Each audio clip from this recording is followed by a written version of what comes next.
अस्सलाम वालेकुम, मैं हूं अब्दुल खान अशारी और आप देख रहे हैं हमारा फेसबुक और यूट्यूब चैनल पॉलिटिकल रंग टीवी। नाज़रीन, पॉलिटिकल रंग टीवी से ज़िमनी इलेक्शन के सिलसिले में इंटरव्यू का सिलसिला जारी है। हमारी आज की मेहमान शख्सियत हैं मुजाहिद मिल्लत फ़ौरन पाकिस्तान का मरकज़ी जनरल सेक्रेटरी हैं और सबसे पहले हम खालिद मसूद साहब से गुजारिश करेंगे तो हमें इलेक्शन के हवाले से जो है सवालात के जवाब दें। उनका मंशूर क्या है वो बताएंगे और हमें मौजूदा सियासी सूरत-ए-हाल के हवाले से आगाह करेंगे। हाय सर, सबसे पहले आपको जमीयत उलमा पाकिस्तान का टिकट मिलने पर मुबारकबाद हो। क्या आप हमें बताएंगे कि आपने सियासत में कदम रखने का फैसला क्यों किया? जैसा कि आप लोगों को इल्म है कि मियाँ वाली से मौलाना अब्दुल सत्तार खान न्याजी की सीट से इमरान खान न्याजी MNA बन गया था और रियासत मदीना की बुनियाद से मौलाना अब्दुल सत्तार खान न्याजी के साथ इमरान खान का इत्तेहाद हो गया था। तो वो सिलसिला चलता रहा। आपको इल्म है कि मियाँ वाली में जमीयत उलमा पाकिस्तान इमरान खान के साथ खड़ी रही और खड़ी है। अब ज़िमनी इंतखाबात आए तो PTI बाइकाट पर चली गई।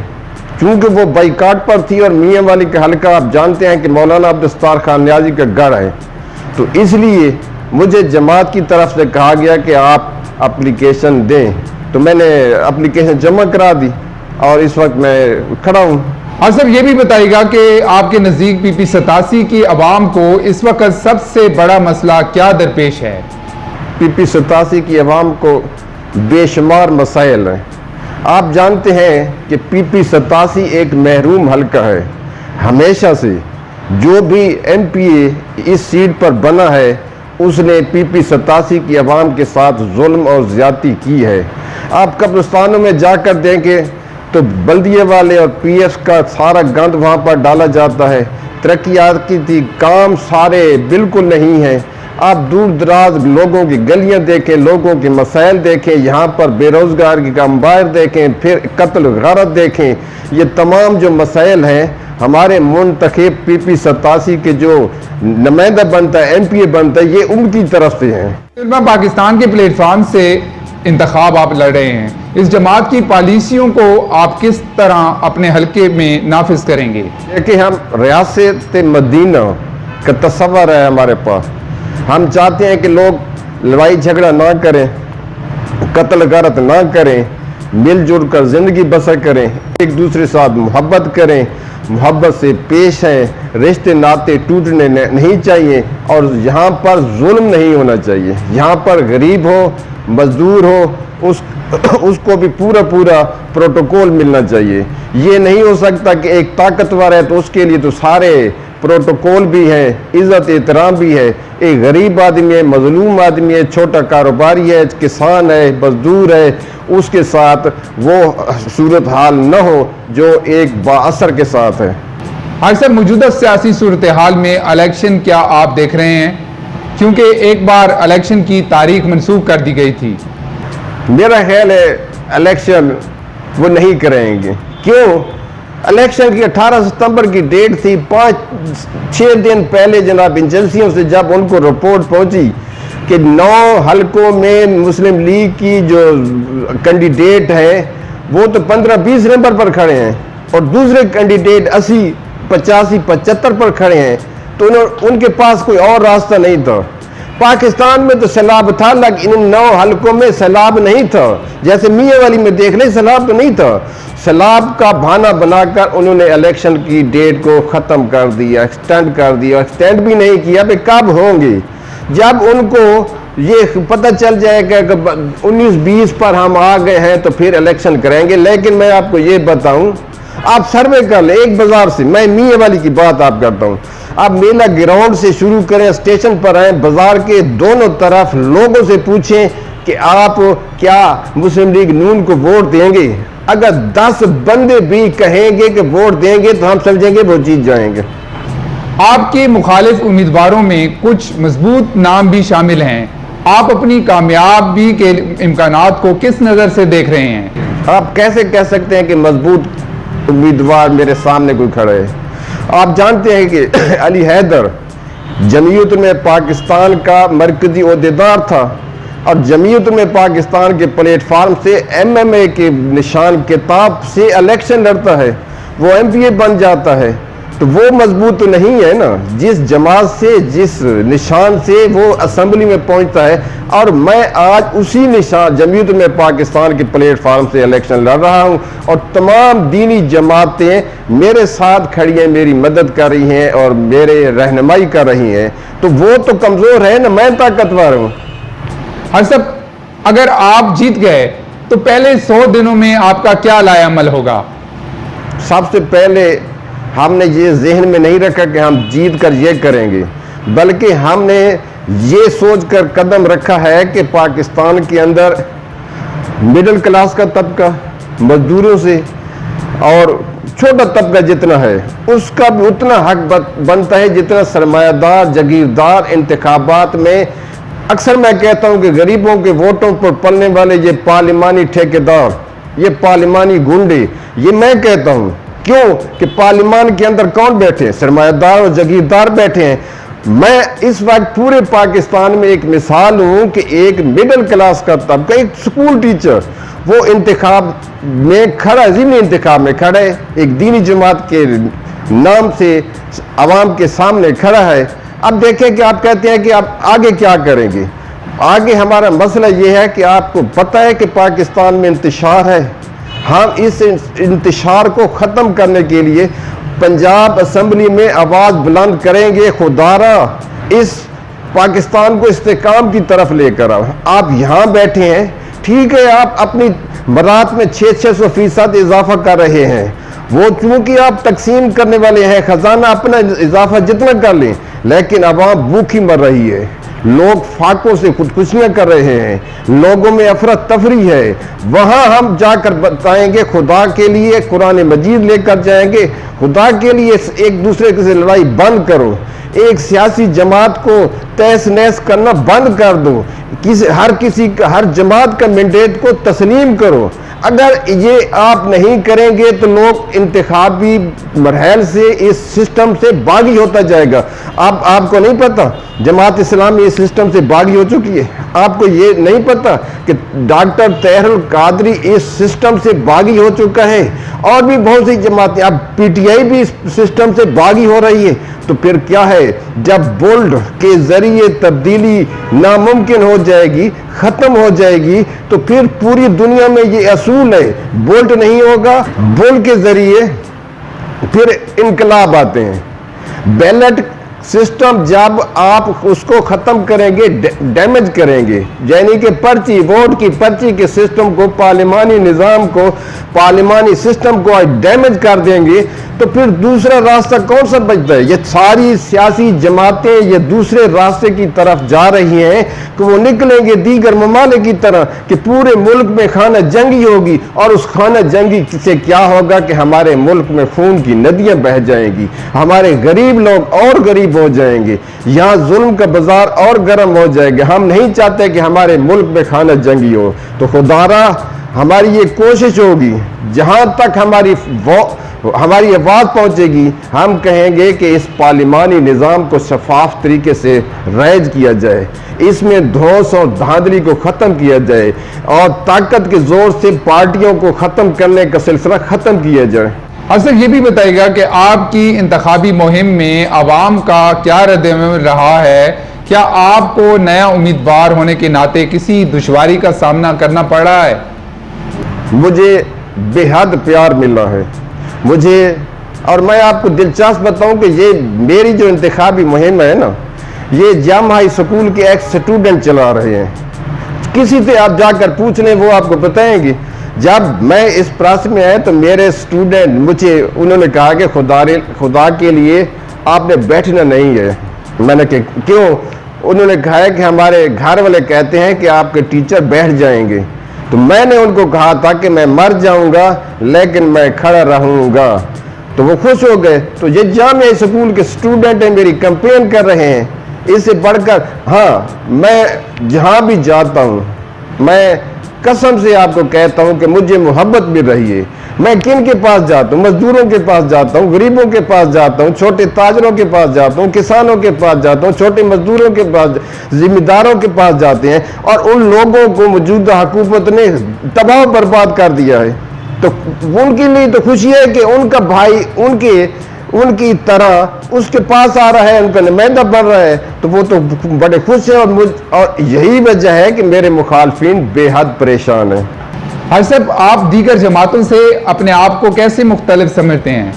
सर, आप समझते हैं, बड़ा क्वेश्चन तो आपने दिलचस्प किया है ना।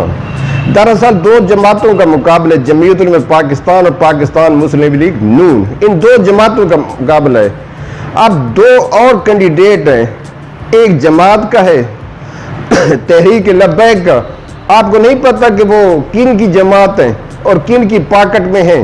वो इसलिए खड़े होते हैं कि मुखालिफ के जो नजरियाती वोट बैंक होता है उसे किसी हद तक कम किया जाए, एक बार। फिर एक और कैंडिडेट है जो दूर से खानेवाल से यहाँ तशरीफ लेकर आया है। वो कैंडिडेट है जिसका वालिद अब्दुल रज़ाक खान पीटीआई को छोड़कर अलीम खान के पास चला गया था, बाकायदा जलसा देकर।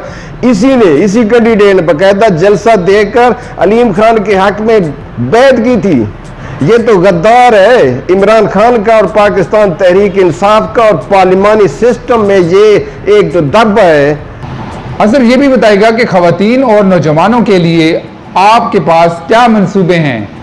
खवातीन और नौजवान ये पाकिस्तान में एक बहुत बड़ा मसला बन चुका है। मिसाल के तौर पर आप हर घर में झांक कर देखें, बच्चे और बच्चियां एमफिल और पीएचडी करके बैठे हुए हैं। अब ये आप लोग समझदार हैं, जब हर घर का मसला है कि एमफिल पीएचडी पढ़कर वो बैठे हैं बेकार, काम नहीं है, ज़हनी तौर पर बीमार हो चुके हैं। अब या तो वो पढ़े लिखे लोग बाहर निकल पड़े और पूरी हुकूमत पर कब्जा कर लें, या इसी तरीके से मरते जाएं, वो सिस्टम वो चलता रहेगा, उनका कारोबार चलता रहेगा। मुझ समेत हर घर में बेरोजगार बैठे हुए हैं। पाकिस्तान में किसी वक्त बेरोजगारी का सैलाब जब बाहर निकला तो पूरे पाकिस्तान के सिस्टम को तहस नहस कर देगा। अब भी वक्त है इनके लिए सोचो। आपको यह भी पता होगा कि यूनिवर्सिटियों में और कॉलेजों में दाखिले की शरह कम हो गई है। हर आने वाले साल में ये और कम होगी, क्योंकि उनको पता है जब पहले 2-3 बच्चे और बच्चियां घर में बेकार बैठी हैं तो फिर वो पढ़कर क्या करेंगे। आपको पता है कि जब पीएचडी तक एक बच्चा और बच्ची जब तालीम हासिल करते हैं तो कितना खर्च हो जाता है। इस वक्त पाकिस्तान के अंदर सबसे जो खौफनाक और खसारे वाला काम है बच्चे और बच्चियों को पढ़ाना। वो अलग बात है कि जो अब शकील की तरफ जा रहे हैं वो बच गए हैं, जो तालीम की तरफ जा रहे हैं वो मर गए हैं। असद, इलेक्शन में शफाफियत के हवाले से आपका क्या मौक़िफ़ है? हालांकि मुझे पता है कि 2 नंबरी जारी। अब देखें कि एक मैच हो रहा है, उसका अंपायर भी दूसरी टीम वाले हमारा अपना हो। अब डीसी कौन है? वजूद हुकूमत का वो अंपायर है। अब वो इलेक्शन कराएगा, कैसे कराएगा? वो तो पटवारियों को कहेगा ना कि हुकूमती नुमाइंदे की मदद करो, क्लर्कों को कहेगा ना हुकूमती नुमाइंदे की मदद करो।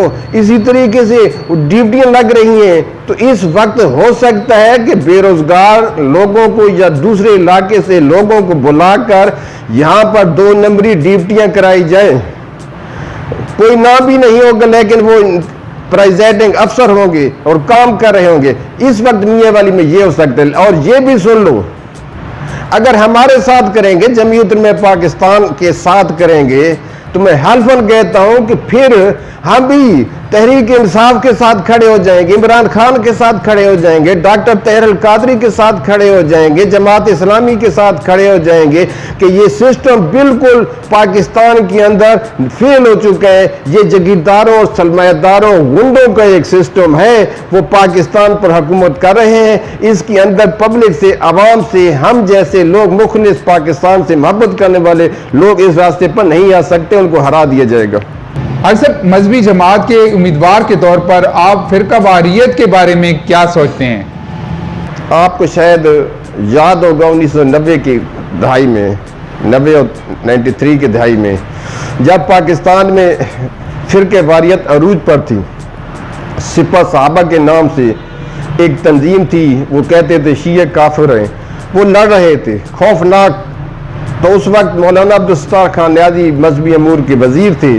उन्होंने एक मुश्तरका इत्तेहादुल बैन अल मुस्लिमीन का बिल कौमी असम्बली में पास किया, जिस पर तमाम मकतबा फ़िक्र के लोगों ने दस्तखत किए और उन्होंने इकरार किया कि जो जमात, जो लोग इस फ़िरके वारियत के रास्ते पर चलेंगे वो पाकिस्तानी नहीं है, लिहाजा उनके खिलाफ उनको मुल्क बदर किया जाए या उनको जेलों में डाल दिया जाए। तो हम इत्तेहादुल बैन अल मुस्लिमीन के दाई हैं। मौलाना अब्दुल सत्तार खान न्याजी, तमाम मकतबा फ़िक्र के लोग उनको वोट देते थे। आज भी मेरे साथ तमाम मकतबा, चाहे अहले हदीस है, अहले तशरीह है, देवबंद हैं, जितने भी हैं वो मेरी सपोर्ट कर रहे हैं। तो हम तो दाई हैं इत्तेहादुल बैन अल मुस्लिमीन के। हाजी साहब, अगर आप जीत गए तो पाकिस्तान की बका के लिए आप क्या करेंगे?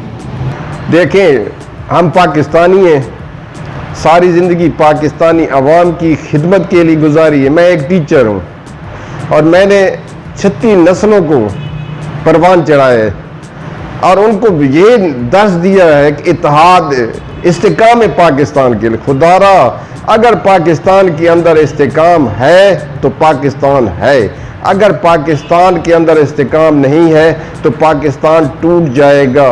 जैसे आप जानते हैं कि अब पाकिस्तान के अंदर बलूचिस्तान हो, सिंध हो, KPK हो, पंजाब के हो, ये इंतशार हमको ले डूबेगा। इसलिए मैं अगर पंजाब असम्बली में पहुंचा तो मैं सिर्फ और सिर्फ इस्तेकाम पाकिस्तान के लिए आवाज़ बुलंद करता रहूँगा। हाँ सर, ये भी बताइएगा कि अगर हुकूमत इलेक्शन में मदाखलत करती है और ज़िमनी इलेक्शन में मनपसंद उम्मीदवार को जितवा दिया जाता है तो उस वक्त आपका क्या रद्द-ए-अमल होगा? मैंने पहले भी अर्ज़ की है, जैसे डॉक्टर तहरुल कादरी साहब, इमरान खान साहब, जमात इस्लामी और दीगर जमातें जो इस प्रोसेस से बागी हो चुकी हैं, हम भी बागी होकर उनके साथ खड़े हो जाएंगे, इमरान खान के साथ खड़े हो जाएंगे। हम कहेंगे ये सिस्टम गलत है, डॉक्टर तहरुल कादरी साहब के साथ खड़े हो जाएंगे, कहेंगे कि ये बोगस है, इससे ना इनकलाब आ सकता है ना पाकिस्तान की तरक्की हो सकती है। हाँ साहब, आप वोटर्स को क्या पैगाम देना चाहेंगे मौजूदा सियासी सूरत हाल के पेश नज़र? देखें, वोट एक मुकद्दस अमानत है। खुदारा, ये मैं नहीं कहूँगा कि मुझे दो, खुदारा आप मस्जिद में बैठकर आप इंसाफ के साथ, अल्लाह ताला के यकीन के साथ गौर से सोचो विचार। जैसे कुरान मजीद में अल्लाह ताला इरशाद फरमाते हैं ना, गौर फिक्र करो, सोचते क्यों नहीं। फिर अल्लाह ताला इरशाद फरमाते हैं कि अपनी जानों पर जुल्म मत करो। तो वोट बहुत बड़ा इंतकाम है, वोट पाकिस्तान का इस्तेकाम है, वोट पाकिस्तान की तरक्की और सर बुलंदी है। खुदारा वोट को इस तरीके से कास्ट करें या ताकि ये पाकिस्तान तरक्की हो। कोई बदमाश, कोई लुटेरा, कोई वडेरा, कोई 2 नंबर दोबारा असम्बली में ना पहुंच सके। शुक्रिया। नाजरीन, हाजी खालिद मसूद एक मुतहरक, नेक नीयत और सादा मिजाज इंसान के तौर पर सामने आए हैं। इनके अज़म और खुलूस से अंदाज़ा होता है कि वो वाकई तब्दीली लाने के लिए मैदान में आ चुके हैं। नाजरीन, पॉलिटिकल रंग TV से अब्दुल हमीद खान लाशारी को फिलवक्त इजाज़त दीजिए। अल्लाह ने के पान। सर, बहुत शुक्रिया, आपने हमें वक्त दिया। Thank you. खुश रहो। एक उस्ताद और शागिर्द को आप इत्तेफाक थैंक यू।